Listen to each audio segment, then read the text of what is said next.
창세기 4장 25절 26절입니다. 이제 한 목소리를 봉독합니다. 아담이 다시 자기 아내와 동침하매 그가 아들을 낳아 그의 이름을 셋이라 하였으니 이는 하나님이 내게 가인이 죽인 아벨 대신에 다른 씨를 주셨다 함이며 셋도 아들을 낳고 그의 이름을 에노스라 하였으며 그때의 사람들이 비로소 여호와의 이름을 불렀더라. 아멘.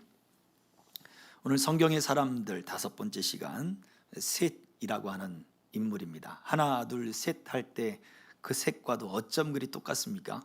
그래서 세 번째 아들이라서 셋이다, 뭐 그런 생각을 가질 수 있겠지만, 이 셋이라고 하는 이름 그 속에는 바로 오늘 말씀 속에 아벨 대신에 주었다. 그래서 그 대신에 놓다, 대치하다, 안정되게 하다라고 하는 이름의 뜻이 있습니다. 그래서 그러한 히브리 문자를 대신해서 쉬트라고 하는 말이 있는데 그것이 셋으로 우리가 번역이 된 것이죠. 아담의 세 번째 아들, 바로 그 아들을 통해서 그 아들과 만나는 하나님, 또 그 아들을 통해서 역사하시는 하나님은 어떤 분이신가? 하나님은 우리에게 또한 무엇을 원하시는가? 우리 그 말씀을 인물을 통해서 배워보기를 축복합니다. 자, 25절의 말씀을 다시 한번 읽어보죠. 25절 다 같이. 아담이 다시 자기 아내와 동침하매 그가 아들을 낳아 그의 이름을 셋이라 하였으니 이는 하나님이 내게 가인이 죽인 아벨 대신에 다른 씨를 주셨다 함이며, 이 말씀에는 아담과 하와가 보여주는 3가지 신앙의 고백이 있는 거예요. 첫 번째는요, 다시 아내와 동침하매 라는 말 속에 다시라는 말이 있죠. 이 말을 통해 하나님을 향한 신뢰가 있는 거예요. 가인과 그 아벨의 죽음과 떠남을 통하여 자녀를 동시에 잃어버린 그 슬픔이 그의 아담과 하와의 그 마음에 가득했다면, 하나님이 약속하신 생육하고 번성하여 땅에 충만하라 라고 하는 그 약속에 대해서 어떻게 받아들이겠냐 이거예요. 하나님의 약속에 대한 신뢰가 없으면은요, 그 신뢰가 무너지면 내 감정과 그 본능에 충실한 대로 행동하게 돼요. 아무리 믿음이 있고 아무리 신비한 체험이 있고 아무리 능력이 나타났다 할지라도 하나님을 신뢰하는 믿음이 사라져버리면, 신뢰가 뭡니까? 신뢰는 믿는다는 말로 끝나는 게 아니에요. 믿었으니까 어떻게 하는 거예요? 맡기는 거예요. 그게 신뢰예요. 믿기는 하지만 맡기지를 못하는 사람들이 사실은 많이 있거든요. 마음이 무너질 때, 그리고 인생에 고난이 있을 때 하나님이 살아계신 걸 믿죠. 믿는데 맡기지를 못하는 거예요. 이번 주일날 예수님을 붙잡는 사람만이 감사할 수 있다라고 하는 의미가 무엇입니까? 하나님께 나는 주님을 붙잡습니다. 지금 내 삶은 무너졌다 할지라도, 내 희망은 무너졌다 할지라도, 지금 내가 곤고함 가운데 있다 할지라도 나는 주님을 붙잡고 내 무너진 것, 내 곤고함과 내 고난을 주님께 맡기는 거죠. 예수님은 우리를 위하여 십자가에 못 박혀 죽으실 때 우리의 모든 병과 모든 질고 그리고 모든 저주를 다 짊어지고 십자가에 못 박히셨다라고 말씀하고 있어요. 우리 영혼의 죄 문제만이 아니라 우리 실제적인 육체의 약함, 그리고 우리가 세상에서 볼 때 모든 저주라고 이야기할 수 있는 그 모든 것을 주님은 십자가의 못을 받고 대신 그 모든 저주를 당하셨다 이거예요. 그 모든 약함을 당하셨다 이거죠. 그 모든 고난을 당하셨다는 거예요.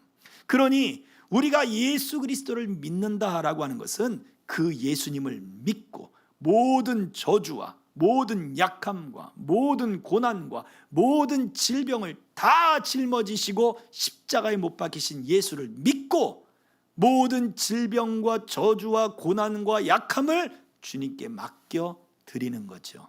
이게 바로 믿음입니다. 그래서 오늘 이 4장 25절에서 보여주는 아담과 하와가 다시 하나님 앞에 그 생육하기를 시작한 이유는 바로 하나님을 향한 신뢰였습니다. 하나님께 믿고 맡기는 거예요. 또 두 번째, 아담과 하와가 보여준 이 신앙의 고백은 무엇일까요? 셋이라고 하는 이름 속에 누가 주었습니까? 내가 노력해서 얻은 아들이 아니란 말이죠. 하나님이 그에게 다른 씨를 주셨다. 아벨 대신에 다른 씨를 주셨다. 누가 이름한 것입니까? 아담과 하와가 그 이름을 쓴 거예요. 아벨 대신에 하나님이 다른 씨를 주셨도다. 그 이야기는 생명의 주권이 누구에게 있습니까? 하나님께 있다 이거죠. 내가 사나 죽으나 우리는 주의 것이로다 라고 하는 고백과 같습니다.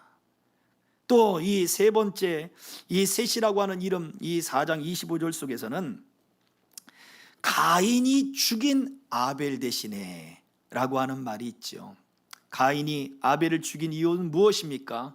바로 가인은 악했고 아벨은 가인보다 의로웠기 때문이라는 것이지요. 결과적으로 믿음이 의롭고 그의 삶이 의롭고 하나님 앞에 의로운 사람이 기억하신 바가 되고, 그리고 그 하나님이 의로운 자는 승리하게 하신다라고 하는 믿음의 고백이 담겨져 있는 거예요. 그래서일까요? 이 아벨 대신에 주셨던 셋을 통하여 하나님은 구원의 역사를 써 내려갑니다. 이게 중요한 거예요.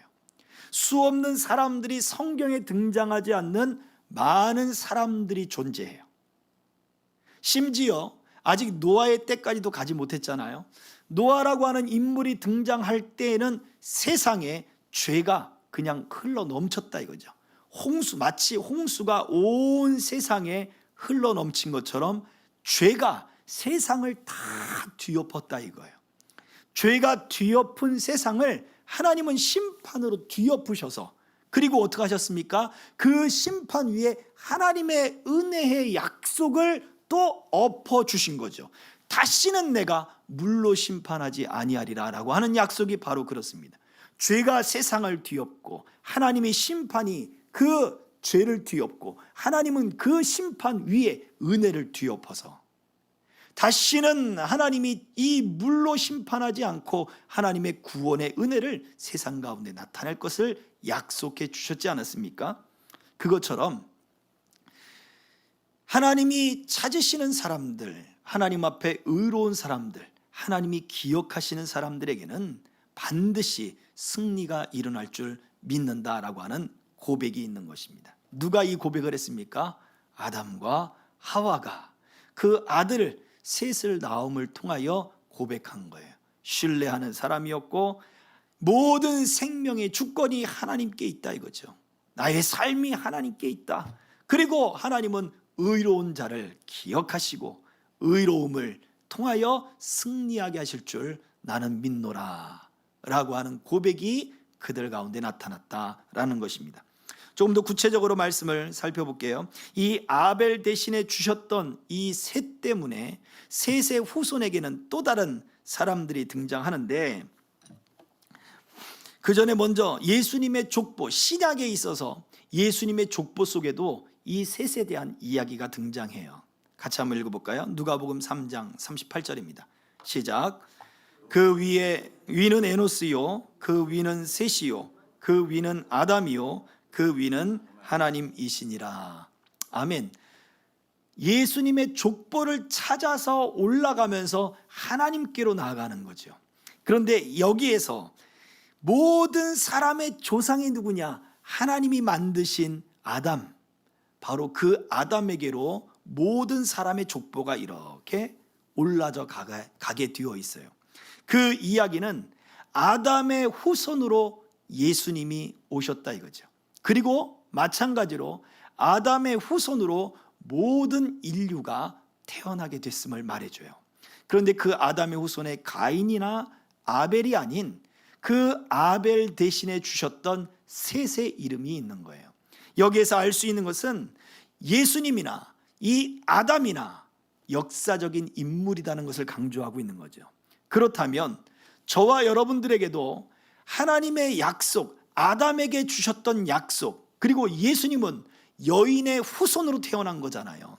그 여인의 후손으로 태어난 예수님도 신화적 존재가 아니라 실제적으로 역사하는 존재다. 이 이야기는 결국 하나님이 아담에게 주셨던 약속이 역사를 통해 흘러간다라는 것을 말해줍니다. 그래서 저와 여러분들에게도 하나님은 동일하게 예수님에 대한 약속들과 그리고 생육하고 번성하고 땅에 충만하라는 이 약속들이 우리들에게 동시에도 우리의 시간 속에 그대로 흘러가고 있음을 말해주고 있는 거예요. 오직 예수 그리스도를 믿는 사람들에게 이러한 일들이 일어나게 됩니다.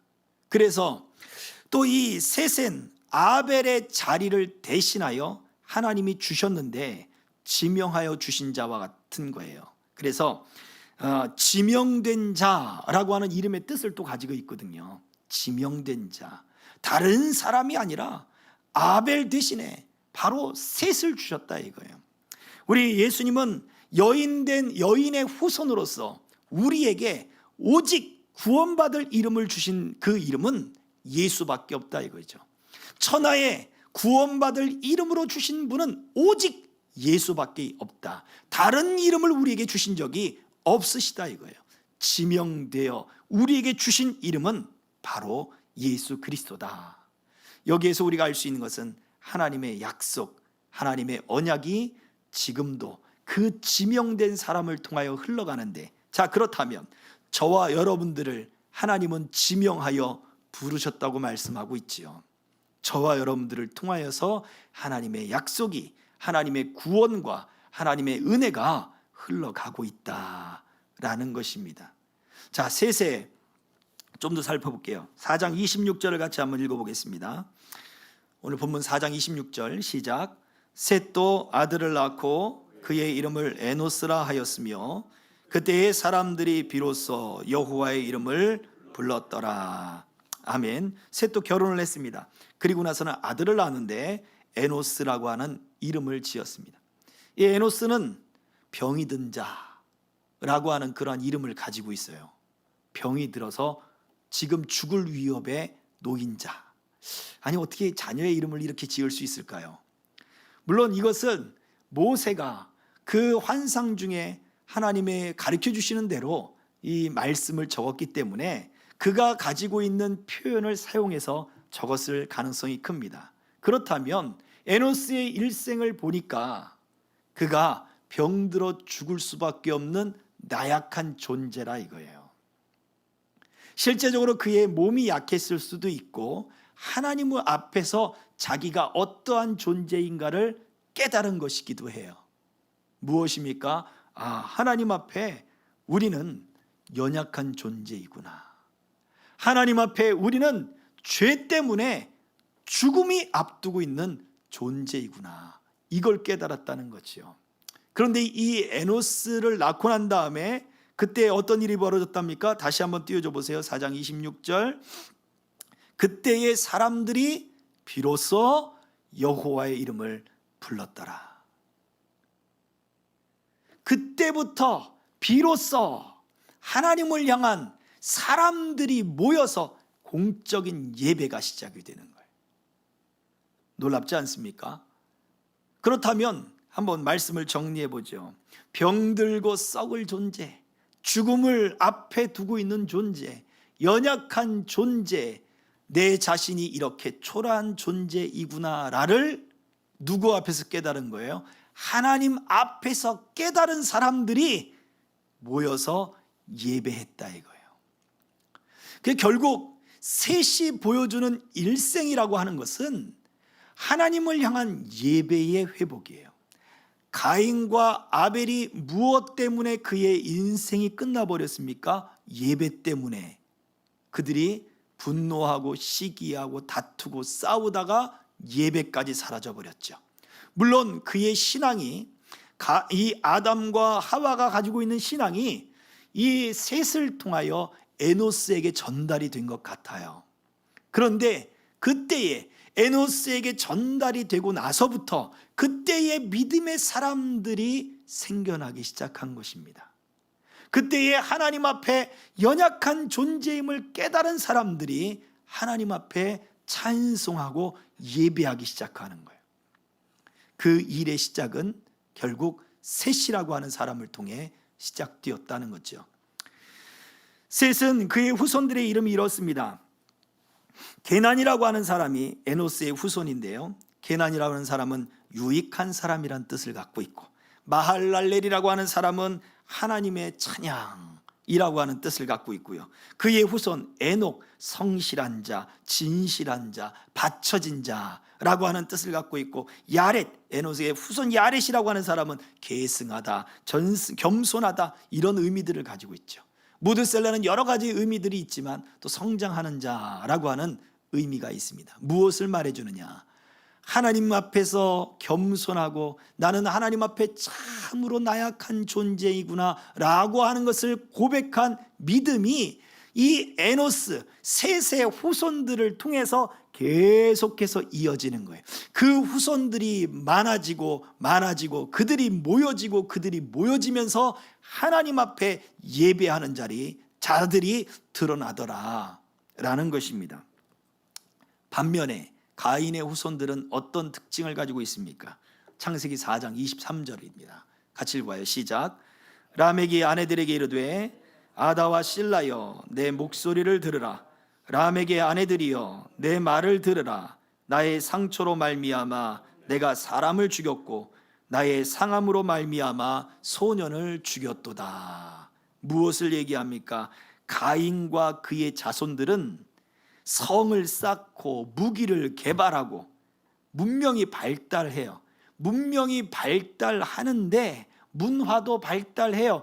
문명과 문화가 발달하고 군사력이 강해지는데 문제는 그것으로 인해서 폭력과 살인이라고 하는 것이 마땅한 사회를 만들어 버리더라라는 것입니다. 자, 하나님이 그 언약이 함께하고 하나님 앞에 나는 연약한 존재이구나, 이걸 깨달은 사람들이 하나님 앞에 예배하고 찬양하니 진실하고 성실하고 하나님 앞에 바쳐지고 성장하고 그 뜻을 계승하는 사람들이 등장하는데, 이야 우리는 하나님 앞에 참 쫓겨난 존재들이구나, 하나님께로 돌아가자, 이렇게 말은 하지 않고 그렇다면 내가 하나님과 싸워버리라, 내 이름을 높게 세워버리라, 성을 쌓고 군사력을 강하게 만들고 권력으로, 그 폭력으로 자기의 힘과 권력으로 세상을 끌어버리려고 하는 그러한 세상의 문화를 쫓는 사람들의 후손들은 그렇게 폭력과 살인만이 그것이 일상이 되는 사회를 만들더라 이것입니다. 가인은 회복하지 못했고 셋을 통하여 하나님의 거룩함은 회복이 되었습니다. 우리는 신약에서 이러한 인물들 두 사람을 찾아볼 수가 있어요. 똑같이 예수님의 두 제자였습니다. 가룟인 유다와 그 다음에 시몬이라고 하는 베드로이죠.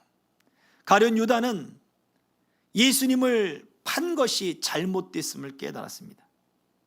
그리고는 자기가 받았던 은 30을 성전에 던져버리고, 그리고는 어떤 행동을 취합니까? 낙심이 그의 삶을 가득 채워버렸어요. 예수님께 용서함을 구하지 못하고, 하나님 앞에 용서함을 구하지 못하고, 겸손함으로 그 앞에 가지 못하고 자기 자신을 용서할 수도 없는 거예요. 그래서 목매달아 죽어버립니다. 그러나 베드로는 비록 자기 자신을 용서할 수는 없어도 주님 곁을 떠나진 않더라 이거예요. 끝까지 주님 앞에 있으니까 주님이 말을 걸어주시죠. 주님이 그 답답한 마음을 풀어주시죠. 죄에 눌려있던 그 마음을 풀어주시죠. 베드로야, 네가 나를 사랑하느냐?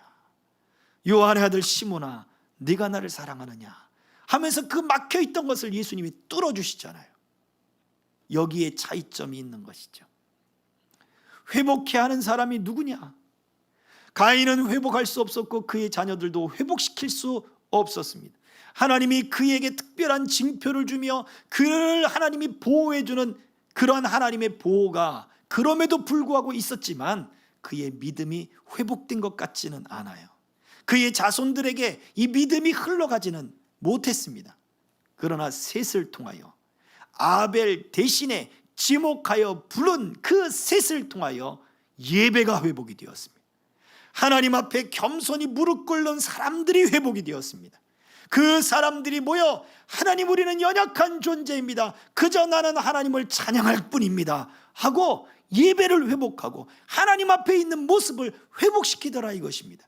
거룩한 구원의 역사가 셋을 통하여 그 자손들에게 흘러가고, 그 자손을 통하여 노아가 나타나고, 그 노아를 통하여 아브라함이 등장하고, 그 아브라함을 통하여 하나님이 구원의 역사, 바로 믿음의 그 은혜들이 흘러 예수 그리스도를 이 땅에 보내주시더라 라는 것이죠.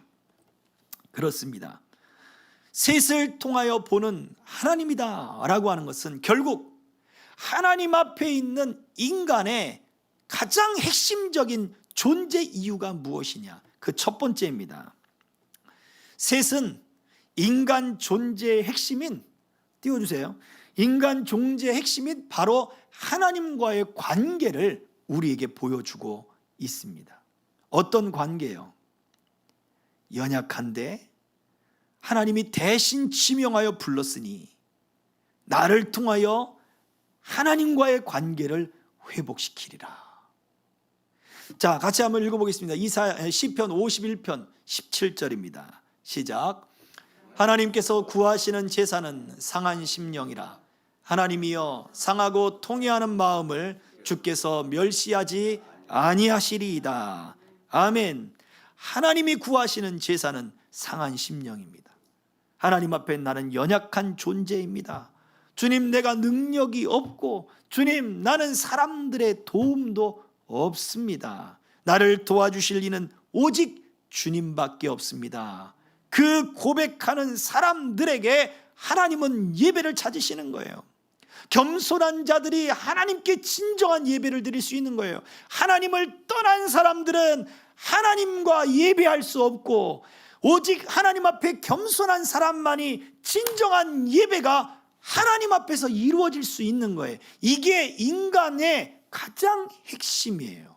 하나님께 예배하는 사람의 모습이에요. 이것이 하나님과의 관계의 모습이에요. 그러니 상한 심령을 가진 사람들이 얼마나 복이 있는가. 여러분, 내가 복이 있구나, 이 말씀을 통해 은혜 받으시기를 축복합니다. 어떤 이들은 몸이 아파서 상하고, 어떤 이들은 누가 돕는 사람이 없어서 상하고, 어떤 이들은 여러 가지 어려움을 당해서 상하고, 어떤 이들은 경제적인 문제로 상하고, 우리가 마음 상할 일이 얼마나 많은지 몰라요. 그런데 하나님은 그러한 사람들을, 그러한 이들의 예배를 찾으시는 거예요. 아무도 도와줄 사람이 없고 아무도 가까이 하지 않으니 주님이 그들과 가까이 하신 거예요. 사람들이 손가락질하며 저 죄인들 이러니까 주님이 그들과 가까이 가주신 거예요. 주님이 그들을 용서하신 거예요. 사람이 용서하지 않고, 사람이 품어주지 않고, 사람이 가까이 가지 않으니까 주님이 가까이 가주신 거예요. 세리와 죄인들의 친구가 되어주시듯 바로 하나님 앞에 겸손한 자들을 우리 주님은 가까이 하십니다. 하나님은 그들의 예배를 받으시는 거예요. 누가 가장 복받은 사람입니까? 라고 할 때 여러분의 마음이 상했습니까? 그러면 하나님이 복 주시는 자임을 믿으시기를 주의 이름으로 축복합니다. 하나님이 책임지실 것입니다. 나의 삶은 하나님께 있기 때문에 그렇습니다. 나의 위로가 어디 있습니까? 오직 우리 나를 구원하신 예수님께만 우리의 유일한 위로가 있는 것입니다. 자, 두 번째, 이 셋을 통해 볼 수 있는 그 하나님과의 모습은, 두 번째 띄워주세요. 하나님은 우리를 지명하여 불러내었습니다. 결국 우리의 믿음이라고 하는 것은 불러서 지명할 때 그 부름에 응답하는 거예요. 지명하여 불러서 초대할 때 그 초대를 받아들이는 거예요. 예수님은 이러한 비유들을 많이 얘기하셨어요. 어떤 임금이 큰 잔치를 벌여놓고 사람을 초대하는데 나는 장가 가서 못 갑니다. 나는 소를 새로 사서 시험해 보느냐고 못 갑니다. 나는 밭을 사러 갔는데 그걸 사러 가야 됩니다. 못 갑니다. 다 이유들이 있지요. 믿음은 지명하여 부를 때 응답하는 것입니다. 자, 말씀 읽어봅니다. 고린도전서 1장 9절입니다. 시작. 너희를 불러 그의 아들 예수 그리스도 우리 주와 더불어 교제하게 하시는 하나님은 미쁘시도다. 아멘. 우리를 불러 예수 그리스도, 예수 안에서 교제하게 만드시는 분이시다. 이사야서 43장 1절도 우리에게 이렇게 말씀합니다. 같이 읽어봅니다. 시작. 야곱아, 너를 창조하신 여호와께서 지금 말씀하시느니라. 이스라엘아, 너를 지으신 이가 말씀하시느니라. 너는 두려워하지 말라. 내가 너를 구속하였고 내가 너를 지명하여 불렀나니 너는 내 것이라. 아멘. 하나님의 구속은 우리를 지명하여 부르는 것입니다. 애굽을, 구스를 우리의 속량물로 대신 주셨다. 이사야 43장 5절에 그 말씀들을 또 기록하고 있어요. 이스라엘을 불러내기 위해서 대신 속량물로 바친 제물들이 있더라 이거죠. 우리를 불러 구속하기 위하여 대신 속량물로 바친 예수 그리스도가 있습니다. 그 예수님을 대신하여 죽으시고 죽게 하시고 죄 가운데 죽게 하시고 그래서 우리를 구속하신 거예요. 그러니 너희는 염려하지 말라 이거죠. 너희는 두려워하지 말라 이거예요. 예수님이 하나님과 아무런 관계가 아니잖아요. 여러 아들이 있는데 그 아들 중에 가장 못난 아들이 아니라 오직 독생하신 아들이라고 이야기하고 있고, 성경은 이 예수님은 하나님과 뗄래야 뗄 수 없는 하나님과 하나된 존재임을 또 말씀을 하고 있잖아요. 그 엄청난 존재를 우리를 위하여 대신 속량물로 삼으셨단 말이에요. 우리를 구속하기 위하여 우리를 그렇게 지명하여 부르신 거예요. 그러니 우리는 두려워하지 않아야 할 것입니다. 할렐루야. 하나님이 우리를 회복케 하실 때, 지명하여 부르실 때 우리는 더욱더 감사가 있어야 될 줄 믿습니다. 세 번째, 그래서 하나님은 이처럼 우리를 지명하여 부르신 다음에 하나님의 영광을 위하여 사용하시는 줄 믿습니다. 출애굽기 35장 30절 31절입니다. 다 같이. 모세가 이스라엘 자손에게 이르되 볼지어다 여호와께서 유다 지파 훌의 손자요 우리의 아들인 부살레를 지명하여 부르시고 하나님은 영을 그에게 충만하게 하여 지혜와 총명과 지식으로 여러 가지 일을 하게 하시되. 아멘. 부살렐이라고 하는 사람을 불러서 하나님의 장막 짓는 일을 하게 하십니다. 그런데 그냥 하게 하시는 게 아니에요. 원래부터 지혜가 있고 원래부터 명철하고 원래부터 똑똑한 사람인데 그에게 하나님이 31절에 지명하여 부른 다음에 하나님의 영을 그에게 충만히 부어 주셨습니다. 놀랍지 않습니까? 하나님이 부살레를 통하여 하나님의 영광의 일을 하게 하시니까 장막을 짓는 총괄하는 사람이 되게 하시려니까 원래부터 지혜 있고 명철하고 손끝이 아주 그냥 매무새가 좋은 거예요. 그런데 그거에 더해서 하나님의 영을 그에게 충만히 부어 주셨습니다. 이게 놀라운 거예요.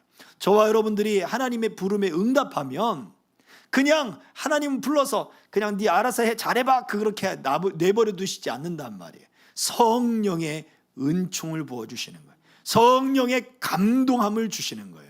성령의 충만함, 기쁨이 나타나고 감사가 나타나고 성령이 우리 가운데 임하면 재능이요 은사가 되는 거예요. 사람들에게 영향력을 끼치게 만들어버리는 거예요. 디도서 2장 4절도 같이 읽어보겠습니다. 시작. 그가 우리를 대신하여 자신을 주심은 모든 불법에서 우리를 속량하시고 우리를 깨끗하게 하사 선한 일을 열심히 하는 자기 백성이 되게 하려 하심이라. 아멘. 그렇습니다. 예수님을 속량물로 대신 주셔서 우리를 지명하여 부르신 것은 하나님의 선한 일들을 열심히 하는 하나님의 백성이 되게 하려 하심이라 라고 말씀하셨습니다. 자, 말씀을 정리하겠습니다. 셋은요, 아벨 대신해 주셨어요. 그 셋이 이야기할 수 있겠죠. 왜 하필이면 아벨 대신입니까? 라고 말을 할 수 있겠지만 하나님은 셋을 지명하여 지목하여 하나님의 일들을 이루어 나가셨습니다. 이게 중요한 거예요. 그 셋은 예배를 회복해야 하는데 결정적인 역할을 했습니다. 그의 아들의 이름을 통하여 우리는 연약한 존재다, 우리는 죄악으로 죽을 수밖에 없는 존재다, 우리는 이 죄 때문에 망하는 존재다, 하나님 앞에 겸손한 자가 되어라 라고 의미를 일깨워주며 그의 아들에게 믿음을 전해준 것처럼, 그래서 그의 아들 때에 하나님 앞에 겸손한 자들이 모여 예배를 회복해 하신 것처럼 저와 여러분들이 하나님이 지명하여 불렀으니 바로 우리가 이제 예배를 회복해 하는 사람들이 되어야 되는 것입니다. 할렐루야. 저와 여러분들이 그래서 하나님 앞에 겸손해야 돼요. 우리의 힘으로 이루어진 게 아니지 않습니까? 하나님이 내게 나를 그렇게 회복해 하시는 사람이 되게 하시려고, 나를 통하여 하나님의 영광을 드러내고, 나를 통하여 교회가 일어서고, 나를 통하여 하나님 앞에 진실한 예배, 잃어버린 영혼들 찾게 하시려고 하나님이 나를 지명하여 불러주셨사오니, 주님, 나는 능력이 없으나 성령님의 그 권능과 성령님의 은혜로 나를 채워주시면 내가 하나님의 뜻을 이루는 자가 될 수 있겠나이다. 우리는 그렇게 고백이 될 줄 믿습니다. 이러한 예배가 회복하고 또 믿음을 회복해 하는 그 자녀들을 또다시 믿음의 사람들이 되고 은혜의 사람들이 되고 하나님의 약속이 흐르는 자녀들이 되더라 라는 것을 셋을 통해 보여주셨습니다. 여러분들은 회복해 하는 사람들이 되시기를 주의 이름으로 축복합니다.